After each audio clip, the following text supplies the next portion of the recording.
Bonjour à tous.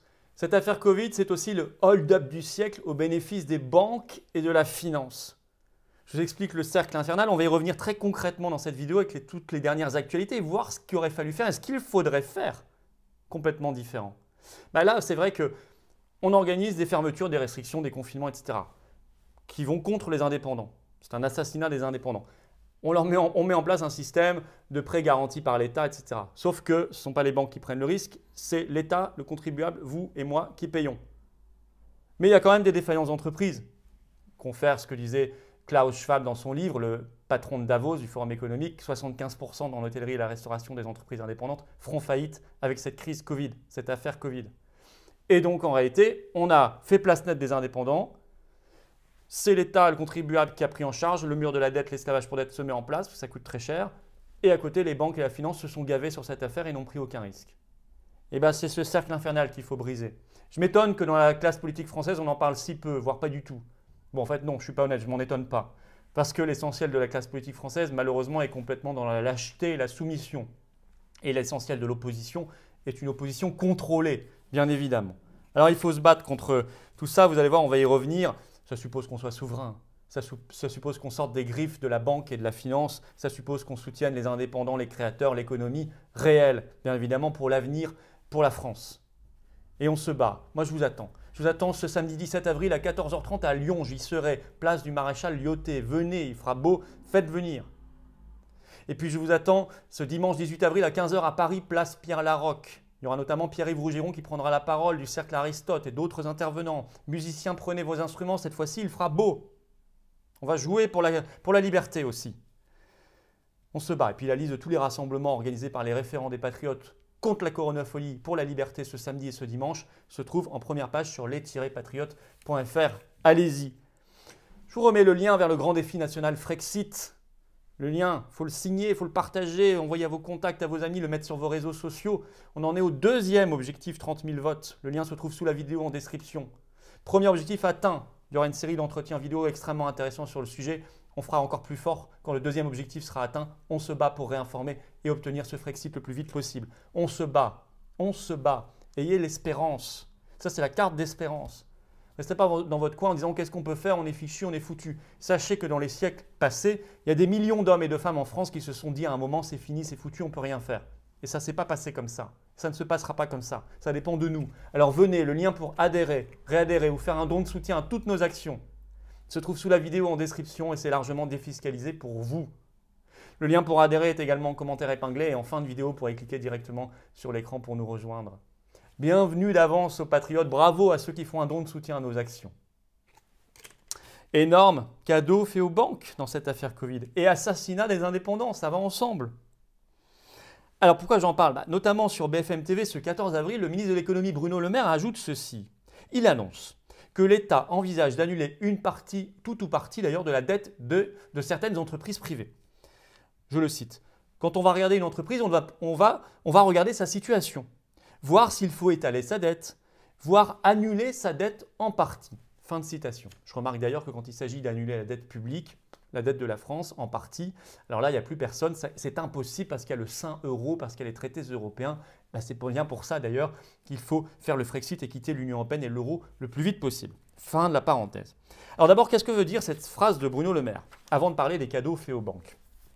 D'abord, cette phrase est extrêmement inquiétante sur la situation de l'économie réelle en France. Si on a besoin de faire ça, c'est que ça va très mal. Et notamment dans la même interview, Bruno Le Maire cite des PME de l'aéronautique, alors que c'est normalement un des très grands points forts de la France. Je cite. « Normalement, elles vont rebondir dans 2 ou 3 ans, mais il se trouve qu'elles sont dans un secteur d'activité qui est tellement fragilisé qu'elles ne vont pas y arriver, dit Bruno Le Maire. » Alors à ce sujet, article des Échos du 14 avril, je cite le titre. « Première alerte sur le front des défaillances d'entreprises. » Je cite l'article. « Désormais, 79% des jugements mènent directement à la liquidation de l'entreprise, un niveau jamais atteint en 20 ans. Ce phénomène touche principalement les petites entreprises de moins de 5 salariés. » Et les Échos ajoutent « Le fait que 8 entreprises sur 10, 79%, soient directement liquidées marque l'épuisement des petits patrons. Ils n'en peuvent plus et ne cherchent même plus à obtenir un plan de continuation d'activité. » Fin de citation. On en est là. Et là, en même temps, le système est en place depuis plus d'un an de crise Covid, d'affaires Covid, bah, c'est un énorme cadeau fait aux banques. En même temps qu'on liquide en fait les petites entreprises sous couvert soi-disant de les protéger. Bon, on ne les protège pas puisqu'on les ferme administrativement. Et que demain, on veut mettre en place des jauges, des restrictions, des protocoles sanitaires qui vont être mortifères. Pourquoi cadeau aux banques? Bah parce que là, on voit, si on annule une partie de la dette ou certaines dettes des entreprises, il y a bien quelqu'un qui va rembourser la banque. Bah, ce sera vous et moi, ce sera le contribuable. Ce qui va créer de la dette publique et donc de l'esclavage pour dette. Mais les banques, elles, pas de problème, elles s'enrichissent. Et l'essentiel des banques en France ont été privatisées dans les années 80 et 90. Elles sont privées, elles ont des actionnaires qu'elles rémunèrent. Et c'est toute la mécanique, en fait, depuis le début, de la logique des PGE, prêts garantis par l'État. C'est-à-dire l'État qui se porte garant en cas de défaillance des entreprises. Ça, c'est depuis mars 2020 et le début de cette affaire Covid. En 2020, il y avait eu 139 milliards d'euros de prêts distribués aux entreprises, essentiellement des PGE, prêts garantis par l'État, pour 558 000 bénéficiaires, dont 525 000 petites et moyennes entreprises, TPE et PME, bien sûr. Alors cette affaire, c'est super rentable pour les banques. Bien oui, parce que c'est un prêt sur 7 ans. Son taux d'intérêt annuel, il peut atteindre 3,5%, ce qui est beaucoup. C'est garanti par l'État à 90% pour l'essentiel des entreprises, c'est-à-dire celles qui ont moins de 5 000 salariés et moins de 1,5 milliard d'euros de chiffre d'affaires par an. C'est jackpot pour la banque. Alors on sait que par un article de Capital du 24 avril 2020 qu'à 25% c'est allé vers le commerce, 16% l'hôtellerie-restauration, 15% la construction immobilière. Et selon le site spécialisé Monivox, dans un article du 27 novembre 2020, il y a de moins en moins d'entreprises, il n'y en a pas beaucoup qui ont vraiment une bonne capacité de remboursement de ces prêts. Il estimait qu'en août 2020, il n'y en avait que 9,6%. Et c'est même tombé à 8,5% en novembre 2020. Ça veut dire quoi? Ça veut dire que l'État garantit, il prend le risque, mais il n'évalue pas le risque puisqu'il laisse les banques privées distribuer l'argent. Donc c'est formidable pour les banques, qui n'ont rien à perdre là-dedans. Et celui qui finance n'est même pas celui qui évalue le risque. Et sachez que le fait de vendre des PGE, des prêts garantis par l'État, a même été mis dans les objectifs de performance et donc de rémunération des banquiers. Ah oui, plus ils en vendaient, plus ils avaient de primes. On sait même qu'il y a une partie de distribution frauduleuse de ces prêts, qui n'est pas allée vers là où ça aurait dû aller, vers l'économie réelle, vers une petite entreprise, c'est aller complètement ailleurs, parfois de l'enrichissement personnel, de la fraude. Mais ça, on sait que c'est assez conséquent par des sources internes, mais ça n'a même pas été évalué. Alors derrière, c'est l'État et c'est vous et moi, on le sait.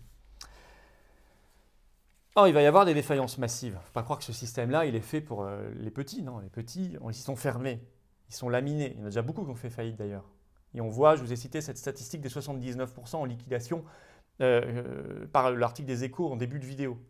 Mais on sait qu'il va y avoir des défaillances massives parce que les restrictions, les fermetures s'éternisent.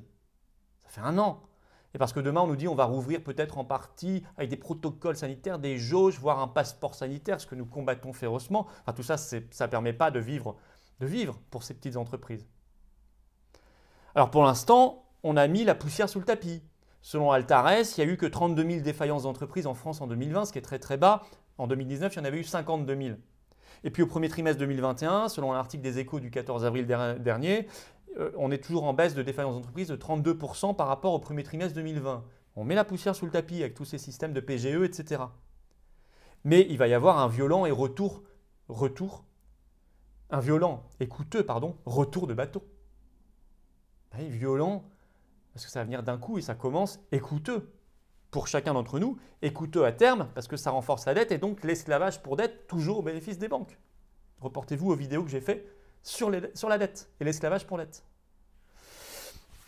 Et ça, pareil, il y a des chiffres, mais c'est très simple en réalité à comprendre. On sait qu'il va y avoir des défaillances. Je vous citais ce chiffre de 75% de défaillances dans l'hôtellerie et la restauration chez les indépendants selon Klaus Schwab, dans son livre Le Grand Reset, la grande réinitialisation, dont on parle souvent, hein, ce dont je parle aussi dans mon livre Covid-19, la grande bascule. Alors en réalité, les petites entreprises ne vont pas être aidées dans ce système-là, puisqu'elles sont fermées. Ben, elles seront remplacées par la vente numérique, la vente à distance, les transnationales, les grandes chaînes. Et les banques, elles, n'y perdront rien. Combien de milliards d'euros dans ce système infernal vont s'évaporer de l'État vers les banques? Combien sur les 100 milliards d'euros du plan de relance français? Énormément. Et tout ça, ça n'est pas productif, ça n'est pas pour l'avenir, ça n'est pas de l'investissement, ça n'est pas pour l'économie réelle, c'est pour le système financier et bancaire. Et ça nous rappelle ce qui s'est passé en 2008 lors du sauvetage des banques, où c'était là aussi des cadeaux faits aux banques. On va y revenir dans un instant. Alors qu'est-ce qu'il aurait fallu faire? Qu'est-ce qu'il faudrait faire? D'abord, pas fermer l'économie réelle. Arrêter d'assassiner les indépendants, donc arrêter de confiner, de mettre des couvre-feux, des fermetures administratives, etc. Et on sait que c'est tout à fait possible. C'est même meilleur du point de vue sanitaire qu'ont fait le Japon. 20 fois moins de morts que la France par habitant. Ils n'ont jamais rien fermé. Corée du Sud aussi. La Suède, 11% de morts par habitant en moins qu'en France, alors qu'ils n'ont jamais rien fermé. Jamais fait de couvre-feu ou de confinement. Et maintenant, il faut donc rouvrir le plus vite possible et en mode normal. Pas avec ces jauges, ces protocoles sanitaires, ces passeports sanitaires, etc., qui sont d'abord inhumains, invivables et qui de toute façon ne permettent pas à ces indépendants d'être rentables et de survivre. Donc le meilleur soutien aux entreprises qu'il faut faire maintenant aux petites entreprises, c'est le soutien d'abord par le travail autorisé. Première des choses, revenir à la base. Il faut leur permettre de travailler, tout simplement, leur permettre de bosser. C'est la première des choses à faire. On aura beaucoup moins besoin de prêts, de PGE et de ce système-là qui en fait engraisse les banques. Ensuite, il faut le plan de relance massif, mais il faut qu'il soit rapide, massif, et donc il faut qu'il soit français, il faut qu'il soit national. Il ne faut pas passer par l'Union européenne, là on attend les 40 milliards qui d'ailleurs nous coûtent 80, et c'est soumis au bon jugement, au bon vouloir des juges constitutionnels allemands ou de la ratification des 27 pays de l'Union européenne. Ce n'est pas possible ça. Et il faut que ce soit un plan qui ne soit pas comme ça, évaporé, saupoudré, n'importe comment. Il faut que ce soit sur quelques secteurs choisis, des secteurs d'avenir, des secteurs d'investissement avec tous leurs sous-traitants, c'est-à-dire beaucoup de petites entreprises, avec un soutien massif aux indépendants et aux créateurs. C'est ça, une politique stratégique d'État stratège. Et il faut y impliquer beaucoup plus la Banque de France, il aurait fallu le faire depuis le début, pour ces prêts, pour les quelques prêts qui seront encore nécessaires. Il y en aura beaucoup moins de nécessaires puisqu'on aura tout rouvert. Mais il faut que le financeur et le preneur de risque soient le même. Sinon, c'est trop facile pour les banques. Et d'ailleurs, interrogeons-nous sur les banques. Si on estime vraiment que ces grandes banques privées n'ont jamais aucun risque à prendre, jamais, alors il faut les nationaliser. Ce qui était d'ailleurs le cas avant les grandes vagues de privatisation en France des années 80 et 90 pour les banques, ce qui est le cas dans d'autres pays et ça fonctionne très bien. Ça fonctionnait et ça fonctionne très bien. Et c'est le projet des patriotes. Évidemment, plutôt que de se cacher, elles ont des actionnaires privés qu'elles rémunèrent. Et d'ailleurs, figurez-vous qu'elle les rémunère particulièrement en France. Article des Échos du 13 avril.